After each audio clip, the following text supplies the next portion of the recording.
भंडाऱ्याची एक महत्त्वाची बातमी बघूया। शासकीय वसतिगृहामध्ये सुविधांचा अभाव आहे आणि विद्यार्थ्यांची निवास व्यवस्था, भोजन व्यवस्था अशा कोणत्याही प्रकारच्या सुविधा योग्य पद्धतीने मिळत नाहीयेत असा प्रकार समोर आलाय। हा संपूर्ण प्रकार भंडारा जिल्ह्यातील तुमसर इथल्या डॉक्टर बाबासाहेब आंबेडकर मागासवर्गीय वसतिगृहातील आहे। तुमसरचे आमदार राजू कारेमोरे यांनी या वसतिगृहाला भेट दिली आणि त्यावेळी हा प्रकार समोर आला। याचीच दखल आमदार राजू कारेमोरेंनी घेत डॅमेज कंट्रोल करण्याची तंबीस दिली आहे। विद्यार्थ्यांना राहण्याकरता ज्या रूम आहेत त्या रूममध्ये आपला बेड एकाला एक चिपकून आहेत, त्याचे आपला बेड म्हणा, चादर म्हणा, ब्लँकेट म्हणा हे स्वच्छ नाही, रूममध्ये दुर्गंध येतो।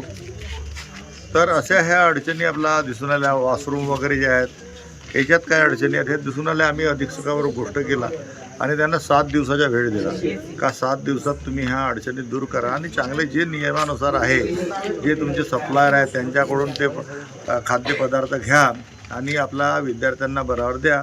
राजूभाऊ कारेमोरे हे वसतिगृहात येऊन सर्व विजिट केले आणि आमची हीच मागणी आहे का जेवण बरोबर मिळावा आणि वसतिगृहाला चांगली सोयीसुविधा मिळावा। जे शासनाकडून मिळणारे सुविधा आहेत ते आम्हाला मिळत नाही आणि तेच आमची मागणी आहे। एबीपी माझा, उघडा डोळे बघा नीट।